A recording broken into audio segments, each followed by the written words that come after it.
speech for Brenda Armentrout, and welcome to Broomfield, Colorado. About 70 degrees, and it's awesome outside, so welcome. I'm doing my speech on relationship deterioration and repair, and this is my PowerPoint to help me. Deterioration. The relationship begins to fall apart, crumble, or fail. You have weakening bonds. You get bored of the everyday routine, and you get distractions such as work, hobbies, relationships, no matter how harmless, even at the job. You might meet a new person, and it could strengthen into something else, and could weaken the bond you have with the partner you have. You spend less time with each other, and sometimes you have no time to maintain the relationship. Sometimes in a relationship, you maybe make promises that can turn into a major betrayal, or minor arguments that could turn into things where you could say spiteful comments, which turn into bigger problems. The first phase of deterioration is interpersonal dissatisfaction, which is when you become unhappy with all the everyday interactions with you and your partner. You also begin to view your future with your partner as a negative future. And the second phase is interpersonal deterioration, which you start to grow farther and farther apart. You share less of your free time with each other. You have more awkward silences at dinner, or when you're just out by yourself, you don't talk at all. You disclose less of your feelings, and you show less affection toward each other. When you have good communication, you show more nonverbal communication, which is the majority of the messages we send, like through gestures, facial expressions, eye contact, the tone of your voice.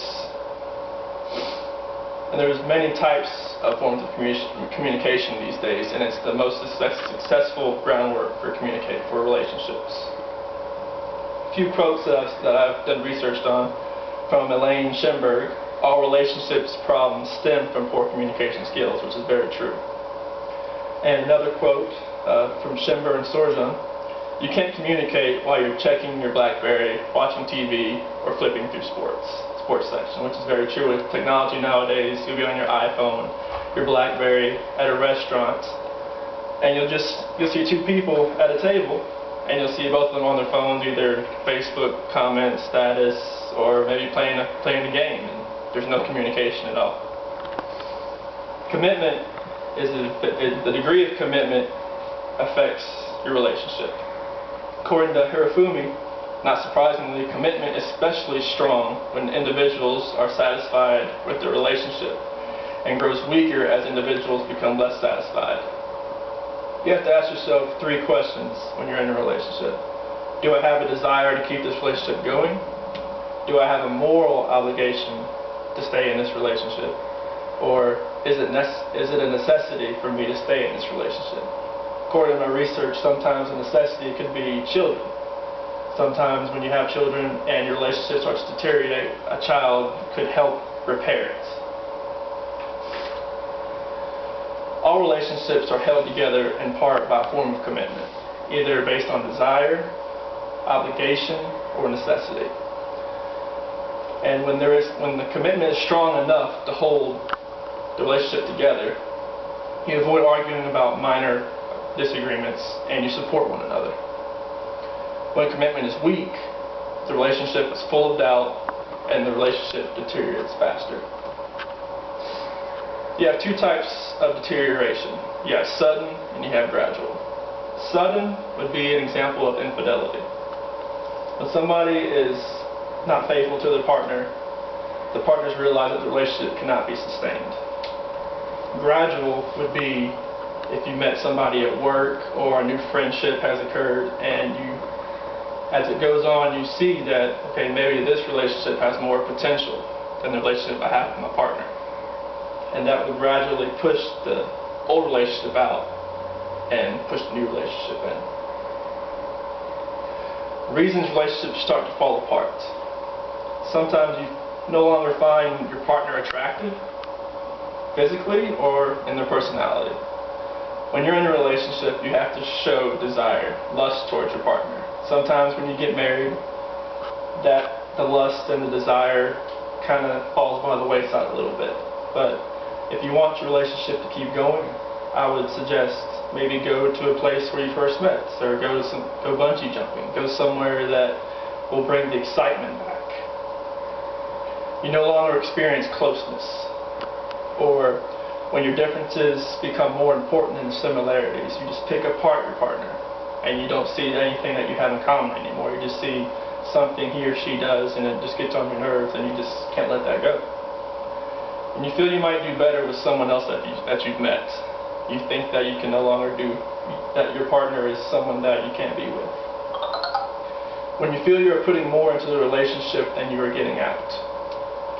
According to Bloomstein and Schwartz, when a relationship breaks up, it's generally the more attractive one that leaves, which I agree with somewhat and then I disagree with.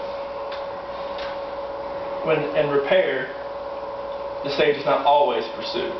Sometimes people, when the relationship starts to dissolve, repair is not an option and they want to get away and start new. When you want to go into repair, you need to analyze what went wrong and consider what ways of solving the problems. You need to consider changing your behavior or perhaps changing your expectations for your partner. And you might also want to evaluate how you could feel in the relationship and if it had ended.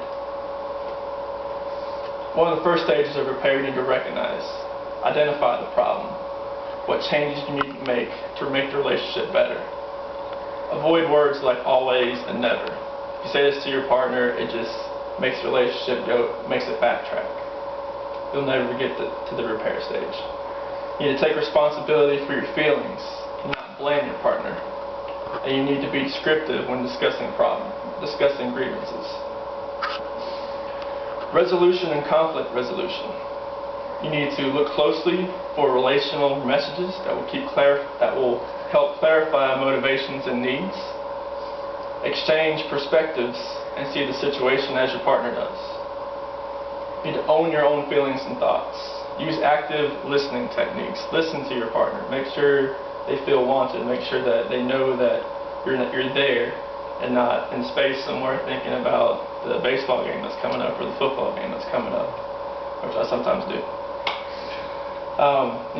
Think clearly before saying things you may later forget. Don't just blurt out something.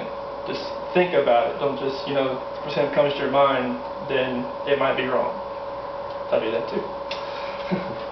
And keep channels of communication open. Always disclose your feelings. Don't keep things bottled up because it will later come back to bite you. Possible solutions. Discuss solutions that both you and your partner win. Don't have a win-lose solution. The win-lose solution, sometimes when somebody loses, you'll have hostility and you'll have resentment. Sometimes they may not show it, but they will be thinking it. Need to affirm each other. Support each other, positive evaluations, positive feelings. Always disclose your feelings, as I said. And cherish the gestures. It's a smile, a wink, a kiss, maybe just a hug, anything at all.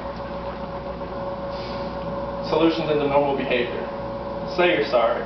Sometimes it takes a lot to admit that just to say you're sorry, but it helps. Risk rejection by making the first move.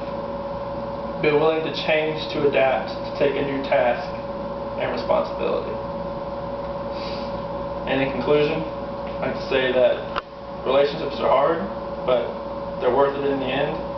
And as the Swedish proverb says, a double joy is a shared joy, and a double sorrow is not a shared sorrow. Thank you.